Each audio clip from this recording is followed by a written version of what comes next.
Binance. And I plan to do a lot more exchange reviews in 2020 and years to come. I feel that a lot of my subscribers, which are new to crypto, really need the information on what are the best exchanges to trade on, which one have the lowest trading and withdrawal fees, which one offer the highest security for your funds, which offers staking, lending, and all of these additional features like margin trading that some people are looking for. So hopefully this video series will become very insightful and giving information people about what are these exchanges to able to offer to you. So today we're going to be talking about, as I said, Binance, which is the largest crypto exchange by volume right now.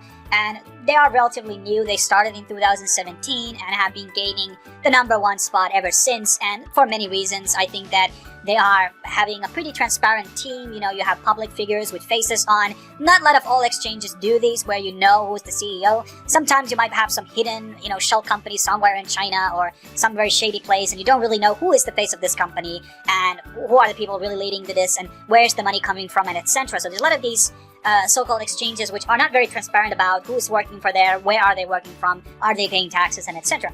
So let's go into feature by feature. So Binance, first of all, we want to talk about a bit of the markets. So Binance does have a fair amount of coins listed on their platform.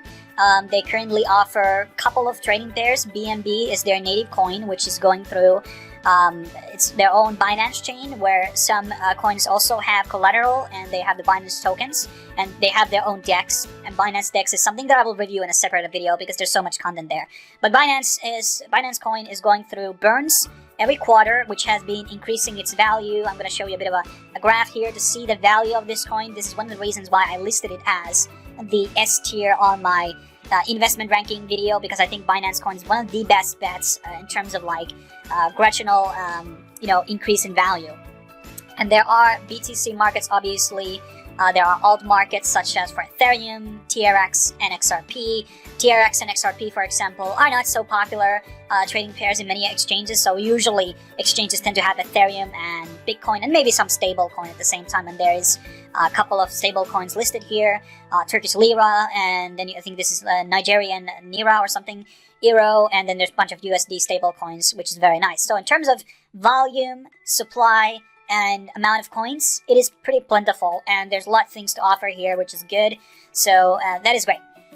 Next up, let's look a bit into the wallet system. So I currently don't have that much funds here. I do hold my Binance coins here because you get certain benefits, which we're going to be looking at very soon by holding them here. And also, one of the things that I do appreciate on a lot of exchanges these days are dusting feature. And dusting means that you may have a small sum of a certain coin and it can be converted into usually to the native token in the exchange. And that allows you to kind of like dump smaller amounts which you're not able to trade in the market, or maybe it's delisted, or well, whatever reason, maybe it doesn't have a certain pairing that you're looking for. And you can do this every 24 hours, I believe. Right now, I might have used it. Yeah, so I can't convert my Steam into Binance. So what I usually do, if people are using faucets, you can just redirect all the faucets into Binance, deposit accounts, and then just convert into the BNB. That's a very good strategy in my opinion. And there are, when we deposit coins, there's usually, this is not a good example, let's find, let's take the Binance coin. So you have the option for the Binance change deposits and also ERC20, which is the Ethereum, and that is very nice. And it also tracks your confirmations here when they are coming out, and in some exchanges don't have these, even though these are kind of branded stuff. The confirmation amounts for most of the coins are pretty low, so some exchanges may have like 120 confirmations, so it actually may take hours to have those funds on your accounts. This is usually the case with smaller exchanges. Binance tends to have relatively fast ones, so they only need like 5 confirmations or something like that, and that is very good. What else we could look? Well, I don't think there's much else to add here. What I appreciate here is there's the logos. Some exchanges don't list the logos. It makes it a bit slower to browse through your funds and, well, the specific coin that you're looking for. There's some coins that use the same ticker, so it's important to have the logos as well. So visual sites are important. In terms of the withdrawal things, this goes back to the fees. So the fees in general when it comes to market trading and withdrawing on the Binance exchange are pretty much middle of the pack. There are many ones that actually have much higher ones, and overall I think they're pretty good. They are pretty market competitive. Things like Coinbase, Bitfinex, and Huobi comes into my mind tend to have pretty high fees on most of the coins. You don't want to, like, a small trader, you don't want to lose that much money on fees. And every cent may count. If some coin goes 1,000%, you don't want to lose anything, right? So basically, I want to say that the withdrawal things are pretty fast. Once you withdraw, there will be an email confirmation, and you sign it basically, and that's it. There's no Google Authenticator need. Some exchanges force you to do that. It's not necessarily in the Binance exchange. Also, I do want to say that KYC is also in some regions absolutely optional. So if you want to increase your withdrawal fees, you can do. Okay, we don't see the chart here, but I basically have done the KYC here. I think 2 BTC is the the maximum withdrawal per day without doing KYC, which is very reasonable in my opinion. So that's very nice. Let's look into some of the other things. So we talked a bit about the fees here. Here you can have a bit of a very transparent fees on everything. By having Binance coin will also reduce trading fees. They won't affect withdrawal ones. So if you hold 50 BNC, well, you get the bit with one, which is basically reducing around 10% of the maker-taker fees with BNB, which is very nice in my opinion. So that's a good thing. It's not really that much, but larger scale of things, you're going to be trading a lot. It's going to be making a lot of progress, and you can dial it down quite a lot to 0.02 by holding 11,000 BNB, which is going to be probably very expensive to acquire in the future, just so you know. And you can also acquire this by trading a lot BTC on that exchange, but I don't even that much volume is a bit too much for me. So this is a very nice feature, and it gives a use case for the coin, and that increases the value of the coin as well, aside from the burning.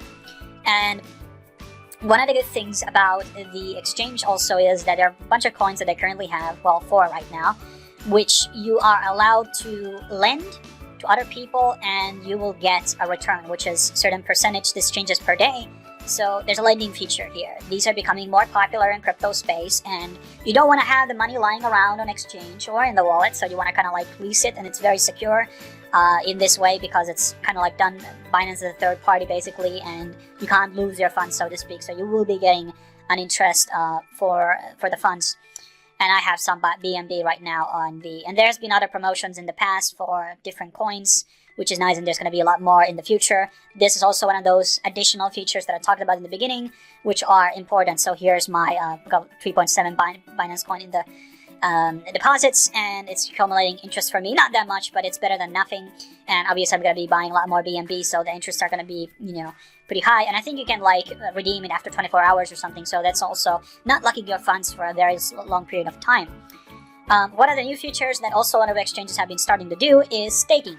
So before, well, a lot of exchanges would just steal your staking rewards. Now when you deposit to the exchanges, you will be getting rewards, and there's currently I think 9, or maybe there's a bit more of these staking products. So by depositing Electron, you will be getting a certain percentage of annual yield. For example, Binance is the biggest delegator right now in Tron right now, so they're getting a lot of rewards compared to a lot of other staking exchanges. Let's say KuCoin, they don't have minimums for the deposits, so that's something that Binance requires you to do, to have a certain amount of that coin in the exchange in order to gain these staking rewards for these popular coins that they have listed, which is around, they have 13 right now: Neo, Elrond, Ontology, VeChain, Kamado, Qtum, Fetch, Stratus, 1. So this is a very nice list, and you can also view your rewards here to have a good idea. These are paid monthly. Some exchanges such as KuCoin does paid on I think weekly basis and daily basis on certain coins, so it's a bit slower, but I don't really mind in certain cases if I have certain coins staying on the exchange. But this is a very good alternative to some people to gain more interest for their coins. And as lastly, they do have futures or margin trading. It's not a field that I'm an expert in, so you might consult other people and get a different opinion about whatever the Binance futures trading is good or not. I'm not the person to consult you about that because I have very limited experience on that. But I do want to say there's sometimes trading contests, and well, it seems to be a lot of people are using the futures trading, and it's becoming more popular. And there are a lot of these giveaways and airdrops sometimes happening on the Binance exchange, which is good. So that's kind of the basic rundown of a lot of the features in Binance. Hopefully it was insightful. There's also a referral system, which I did forget to mention. So If you sign under me, you will be getting a 10% off every time you trade. 10% will be kicked back to you. So from your trades, which are the fees, you will get 10% back from those trades by using my link down below. And you can have, your own referral links, and I'm probably going to be having that 15% at some point whenever I'm going to get 500 PNB is going to take a couple of years probably for me. But anyhow, Binance is pretty secure. It's not insured, type of an exchange. There was a small BTC hack a couple of months ago, but nobody lost their funds. They just had to pay from their end. They had to pay people back. And it's one of the secure exchanges right now. It has liquidity. There's not really many reasons not to be in Binance, to be honest. It's definitely one of the ones that you'll want to be in because there's very high quality coins there. And, the volumes are very high. So in case you're exchanging large amounts of money, it's a good place to be in. And that's why I do recommend it. And as I said, the fees are not that bad, to be honest, compared to some of the other exchanges in the top 10 who tend to take quite large chunks of your money when you withdraw or trade.